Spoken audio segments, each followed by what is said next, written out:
Namaskaram, Sadguru. Where are you? Sadguru here. Okay. When a movie is made, the idea and the story is… The question is for him. No, Sadhguru, it's to you. The idea and the story is developed to make it more popular on commercial factors. It developed on commercial factors to make it more popular, to reach more number of people. Can we use cinema to spread the spiritual methods to large number of people through commercial and popular ways? Can you give some direction towards it?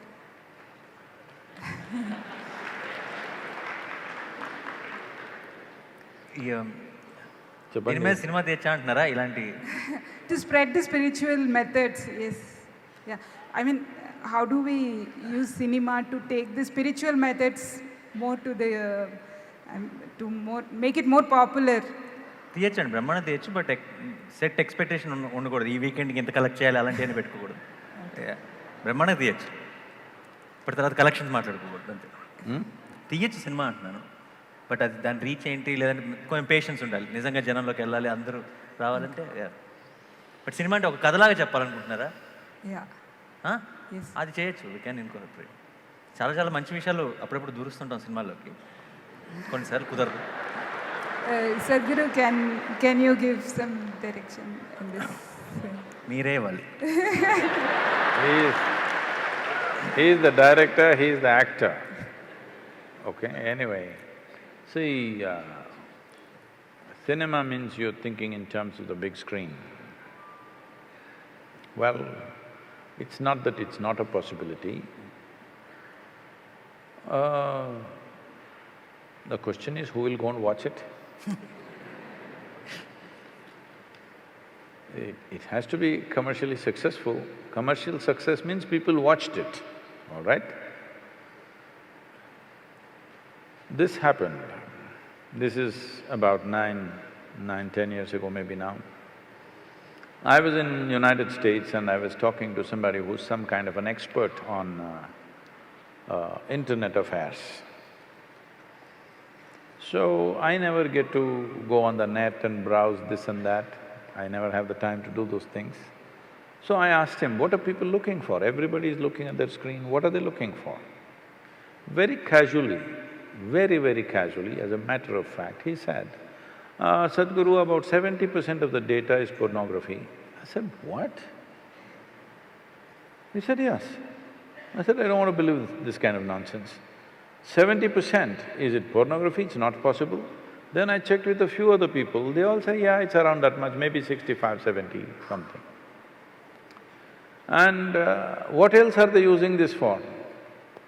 There are many other things, drug sales, arms sales, all kinds.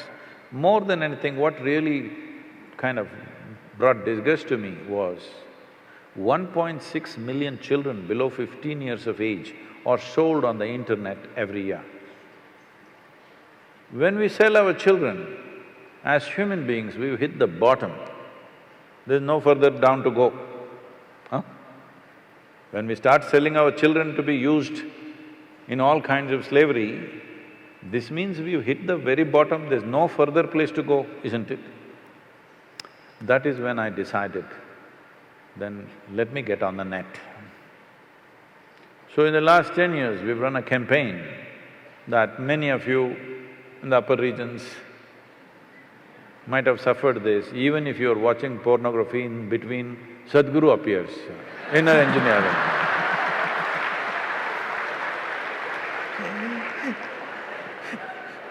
I'm saying this with some glee because when such a phenomenal technology is available to us, is this what we do?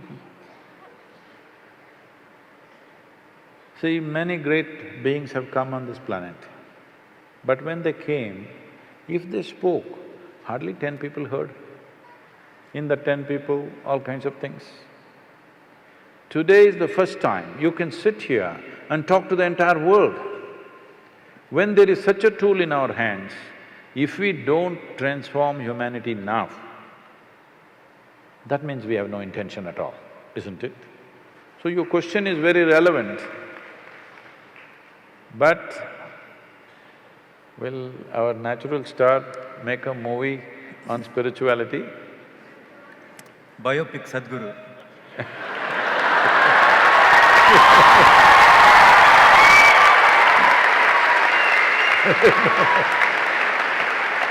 Last సినిమాలో ఉన్న ఆఖరి షాట్లో ఆయన guest appearance అలా pass అవుతారు frame. ఓకేనా? So, it definitely, every medium that we have, not necessarily a spiritual process, every medium that we have of communication must be used to transform human beings, because that's the only problem that you have on this planet, human beings. There is no other problem. Hello? Yes or no? That's the only problem. So when there is such a powerful means of communication today, technology is available to touch every human being in whichever part of the world he or she is living. When this possibility is there, this is the time to transform humanity.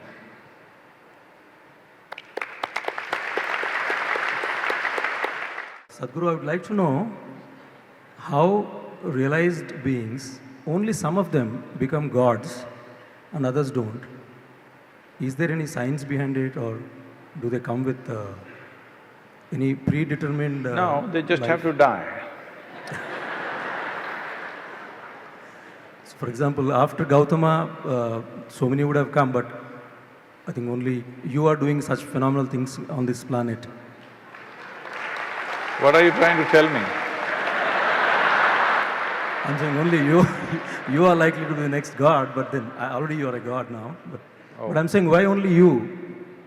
For example, in these 30 years, so many disciples, so many people you have cultivated. Would you make one of them as capable as you? In the days to come, in the years to come, can we see one of your disciples as Sadhguru?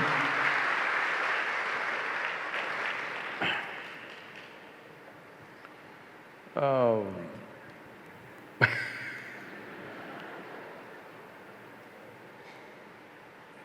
Gautama became a Buddha, did not become a god.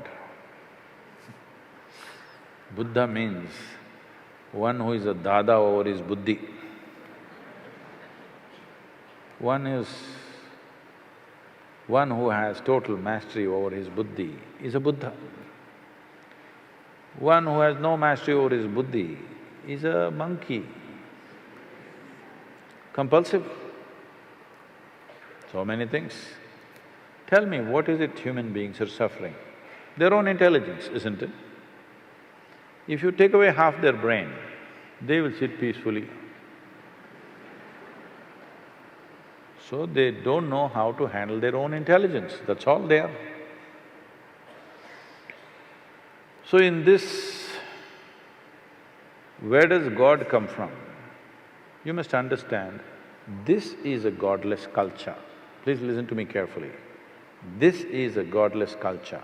There is no the God in this culture ever. This is a culture where we always told you, your life is your karma. Did we or not? Huh? What does it mean? Karma means action.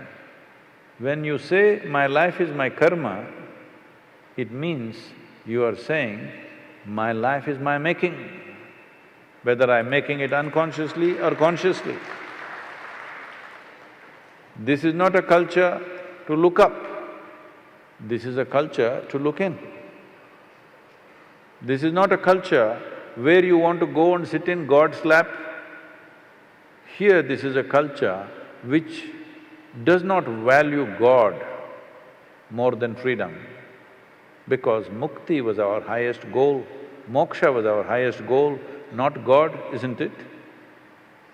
Now, imported ideas you've got, see, they all know what is God, what is heaven, the geography of heaven, they know the entire details.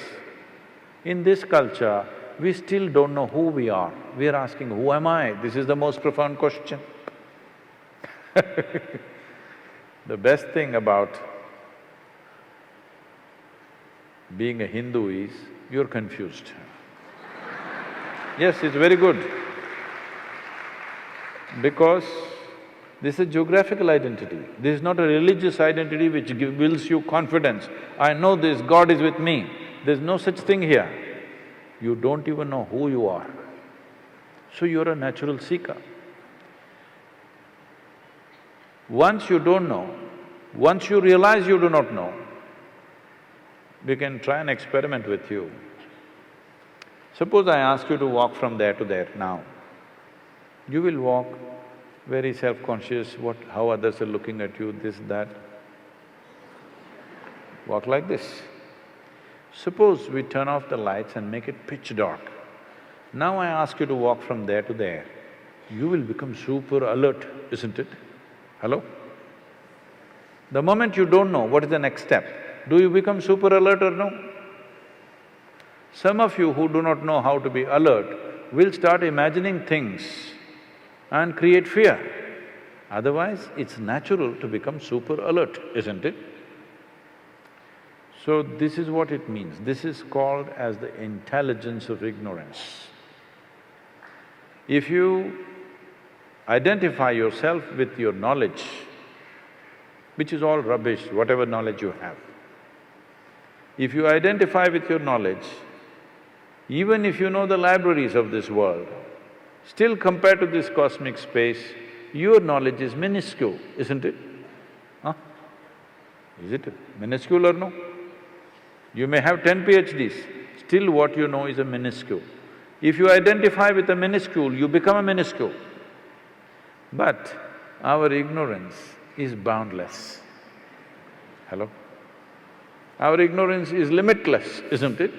If you identify with your ignorance, you're limitless. Once you identify with your ignorance, your intelligence will never sleep. Even if your body sleeps, your intelligence is always awake, standing. Then we say you're awakened.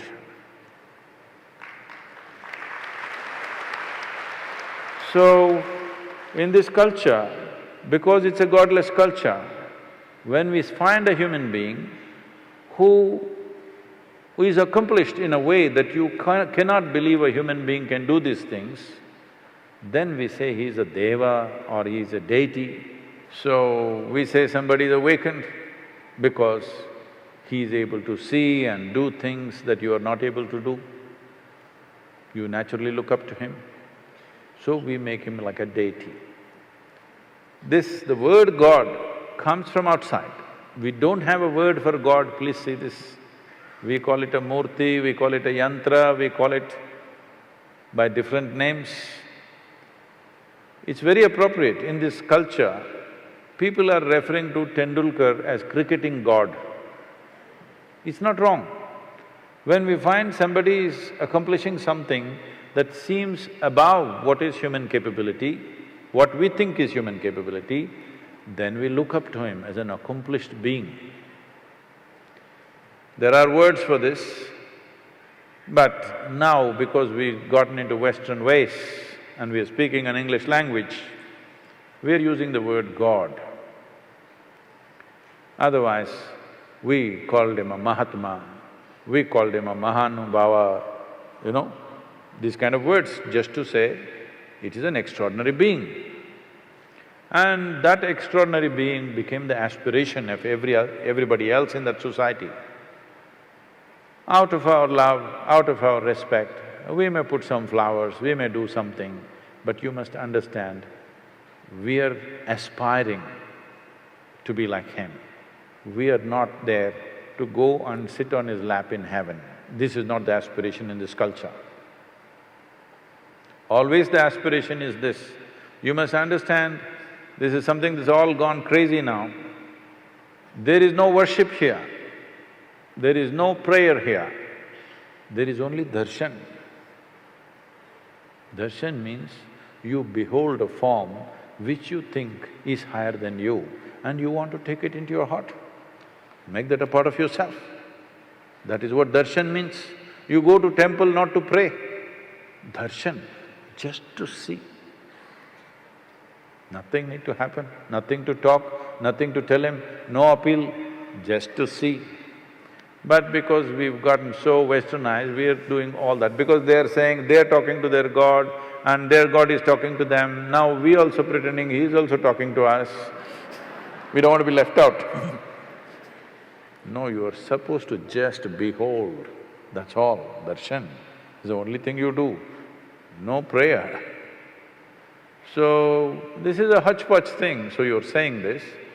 Gautama did not become a god, people are aspiring to become a Buddha. So you think all the people around me are such dumb idiots. Nobody is working to become whatever they see as Sadguru. You think nobody is working? They are. There are… because we are touching millions of people, nearing 1 billion now, because of this, some people just watching YouTube and they think they're doing well. Some people are on daily quote and they think they're doing well. Some people have done inner engineering and they think something is happening.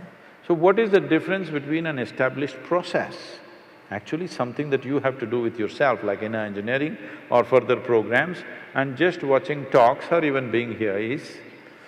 one is titillation, another is transformation. Titillation means you know what? It's entertainment, spiritual entertainment. Little, maybe the way you think and feel you change a little bit. This is not transformation, this is a little change.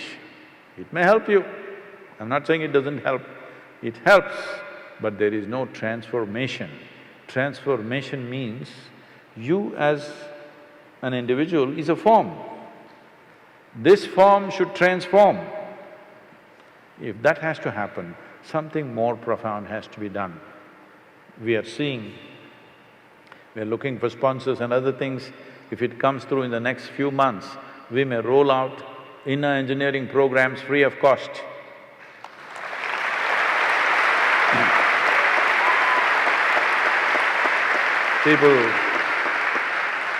People are telling me, Sadhguru, you will have to file for bankruptcy.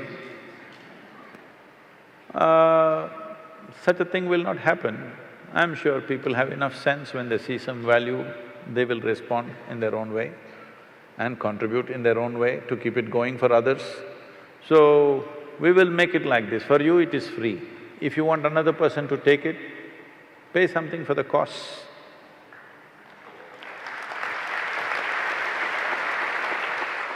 Namaskaram, Sadhguru. So we have an Indian tradition of like going to priest for a baby's name. So, and also when people start believing in some other religion, they change their name. So I have this question that has a person's name, like does a person's name have an influence on what he becomes?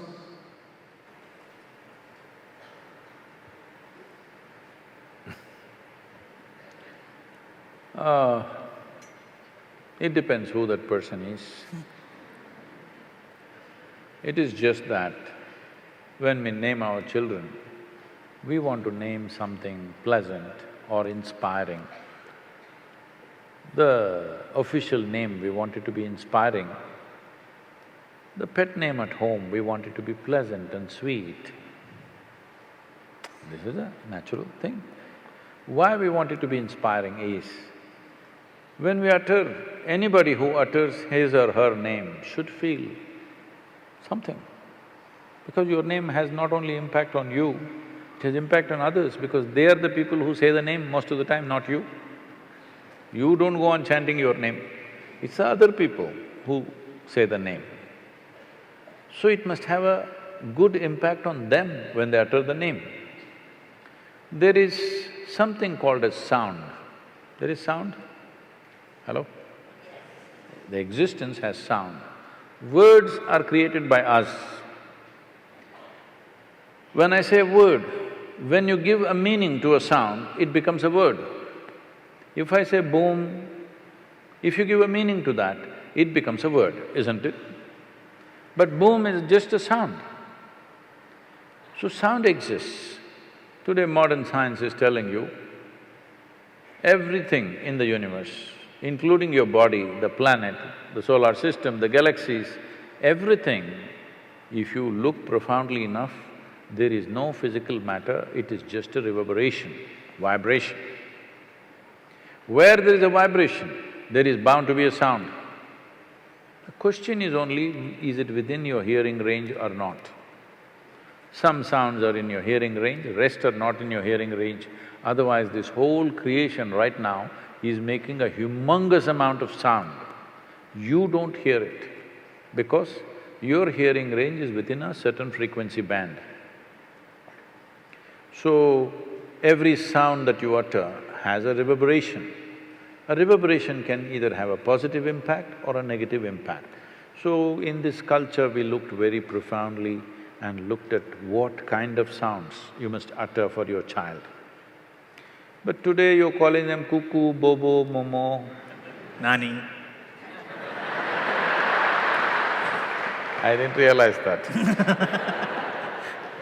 So cuckoo, bobo, nani, at home it's nice. But now that he's at home everywhere in the world, everybody calls him nani. That's a different matter. But the idea of giving profound names is, it is for the sound structure of that name. When you utter that sound, there must be a reverberation which enhances who I am. And also for the people who utter that. All kinds of for a foreign tongue, very difficult sounding names, but profound impact. So sound and reverberations have impact. If there is somebody who's conscious, even today, I think I'm giving names for thousands of children every day. Depending upon the time, date and their birth and looking at their picture, we give a certain kind of name which fits the child, somewhere close around that. So this, different people were doing at different times, but everything, there is distortion. About everything there's distortion. Now, before the child is born, they've chosen the name because something else. They want to call him Johnny Walker because they like the drink.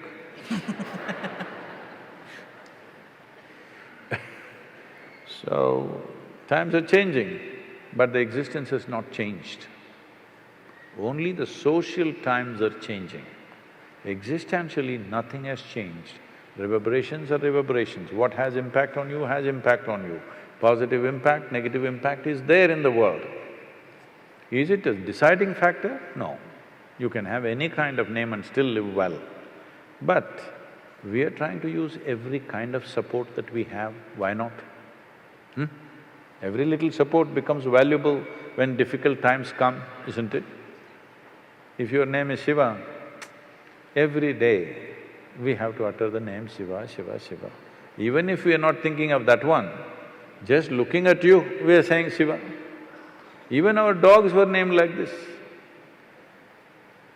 Only today, because of the English people, lot of people think, in every family I see, it's just crazy. They have all Indian names, but the dogs have always foreign names. This is because this whole having a dog as a pet came from the English people. Because they were feeling lonely away from their homes, they loved their dog, cuckoo, bobo, momo, momo, all that. We had dogs, cows, animals in the house. I have one, Guruji. His name is Subramanyam. It's a beagle, Subbu. I did a film called Everyday Subramanyam, so we named him Subramanyam. Subramanyam is a good name for him. So we named everything like that because we have to utter it every day. One way or the other, we somehow utter sounds which are beneficial to us. Thank you very much.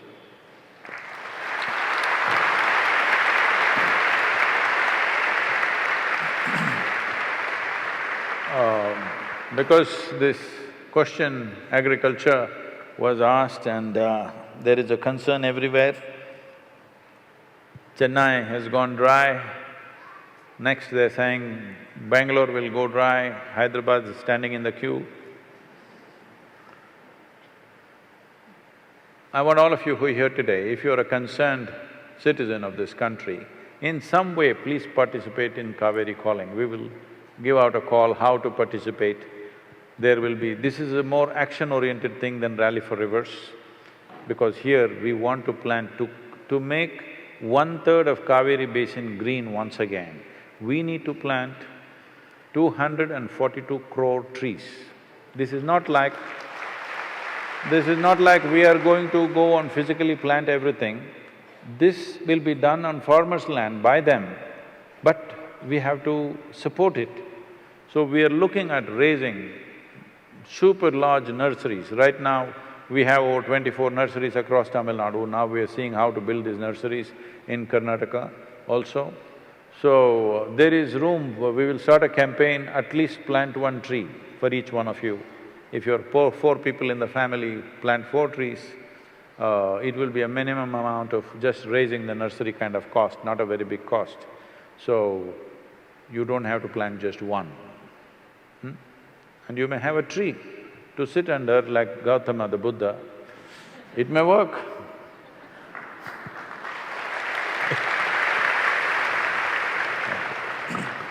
Thank you very much. Concluding… If you want to say something, please. Yeah, I just wanted to say, I just told a few of my friends that I'm going to meet Sadguru. So I thought they will tell me to take blessings, or they'll tell me questions what to ask. But you know what they said? They said, "Give him a hug, man." They said, "You are cool, sir." This is a trick. No. This is a trick. No, it is not a trick.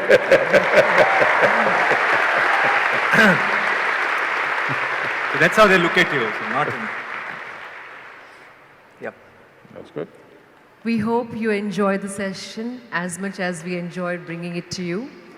We thank Nani and Sadguru for this candid and most insightful exploration. We also take a moment to express our gratitude to the stadium authorities, the police department, the traffic department, the electricity department, all the volunteers, and each one of you for this wonderful evening. Thank you.